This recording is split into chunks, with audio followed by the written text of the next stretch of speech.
life got turned upside down, and I feel like telling my story will help me cope. It all started 3 years ago. I met the girl of my dreams at school and decided to ask her out. She agreed to go out on a date with me, and I knew I wanted to be with her, so I asked her to go steady. She agreed, and for the past 3 years, we were inseparable. Every high school dance, every live event, every holiday, we were together. I fell so deeply in love with her, I wanted to be with her always. 2 years ago, when we were only 16, I asked her to marry me, and she agreed. She planned the wedding for the next 2 years, telling me that she wanted everything to be perfect. She came to me with her wedding binder, which she kept all of her notes, photos, and even vendor quotes in. She showed me the bridesmaids' dresses, the flowers, what caterers she was considering, and so on. I always loved that she wanted our day to be such a big deal. I always loved that she wanted me to be such a big part of it too. Some girls want it to be all about them. Not my Katie. She wanted to make sure I'd at least like the food, since we wouldn't be old enough to serve alcohol at our wedding. Christmas came along and we always made a big deal of the holidays, going all out for each other. I got her a giant plush robe, slippers, and a day at the spa to spoil herself. I always wanted her to feel good. When it was my turn, she handed me a small rectangular box with a simple green bow on it. Knowing we usually go all out, I was excited to find out what was inside. I thought it might be a gift card or something. I ripped the bow off and threw the top off the box. "Pregnant," said the test inside. I couldn't contain myself. The woman I loved was going to have our baby. We had only just finished high school, but we were going to start our family early, and I was okay with that.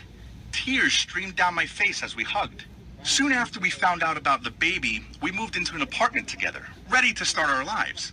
Her decisions about the wedding were up in the air because she said she couldn't decide if she wanted to get married pregnant or with a newborn. I told her I didn't care. I just couldn't wait to be her husband. Something seemed off, though. We were always very careful when we were intimate. I was always sure to use a condom because she wanted to go to college, and I didn't want her to have to worry about a baby and school at the same time. We had never had a broken condom. I couldn't shake the feeling that something was wrong. Since Katie and I had been so serious, I saw my best friend Jake less and less, but he was still my best friend and I needed somebody to confide in. Katie's belly was getting bigger, and we were getting closer to being a family, but something in my gut told me there was something wrong about all of it. I had never felt wrong about her before. "Hey, Jake," I said to my best friend on the phone. "I was just wondering if you had a chance to talk. I know you're busy, but I need to get something off my chest. It's about Katie." "Oh man, she told you?" His voice was low and timid. "Huh? What are you talking about, man?" I couldn't think of anything she would have needed to tell me. I was starting to worry about what he was talking about. What did he know about my fiance that I didn't know? "About the baby?" he asked me. "She told me she was pregnant months ago, man."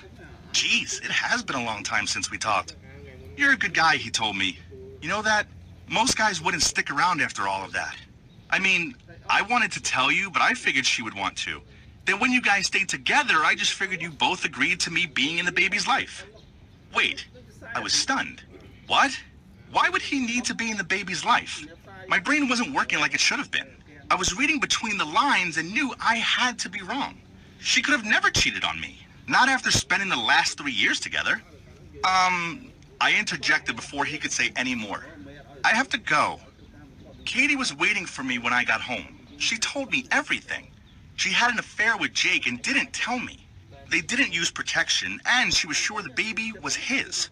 She didn't want to tell me because she said she loved me, but I just couldn't believe her anymore. We split. Jake and Katie live together now, and the baby is due soon. I'm living with my parents trying to figure out what to do with my life since I poured everything I had into the girl that never loved me.